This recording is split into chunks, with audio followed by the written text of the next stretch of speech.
Et là, l'évêque va soulever ce qu'on appelle l'étole. Dans l'église catholique, on appelle ça l'étole. Chez nous, dans l'église orthodoxe, on appelle l'épitrachide.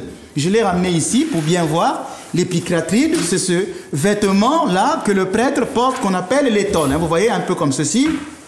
Alors, on appelle ça épicatride parce que ça veut dire que le prêtre, il agit sous le Christ. Donc, en grec, on dit sous le cou. D'accord. Et la tête étant le Christ. Donc, l'épitrachide, ça veut dire que le prêtre agit sous le Christ. Il agit en son nom. Il est sous son autorité. Ça symbolise la grâce de Dieu qui descend sur le prêtre. Et qui descend comme la barbe d'Aaron jusqu'au bord de son vêtement, comme dit le psaume 133. Donc, c'est-à-dire que la grâce de Dieu passe toujours à travers le prêtre chez les fidèles. Passe toujours à travers le prêtre pour les fidèles. Donc, c'est pourquoi le prêtre, par exemple, utilise l'épitrachide quand il impose les mains.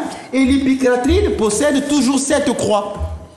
D'accord. Vous avez 7 croix sur l'épitrachide qui symbolisent que le prêtre possède 7 pouvoirs. Les 6 pouvoirs d'abord, les 7 dons de l'Esprit Saint, mais il possède les pouvoirs des sacrements. La plupart des sacrements qu'il doit célébrer, quand je disais que c'est le pouvoir de la sanctification. C'est le symbole, donc l'étole, c'est le symbole de la grâce de la prêtrise. Aujourd'hui, vous voyez parfois dans certaines églises des pasteurs qui mettent des étoles, tout ça, ce ne sont pas des prêtres. Donc leur tissu reste toujours un tissu. La grâce ne passe pas par là. Et puis le prêtre va être revêtu de la ceinture. Donc l'évêque va prononcer une prière, il va revêtir le prêtre de la ceinture. Elle symbolise la puissance de Dieu qui donne la force aux célébrants dans la divine liturgie. Elle est le symbole de la pureté et aussi le symbole de la maîtrise de ses passions ou de la chasteté qui doit l'orner.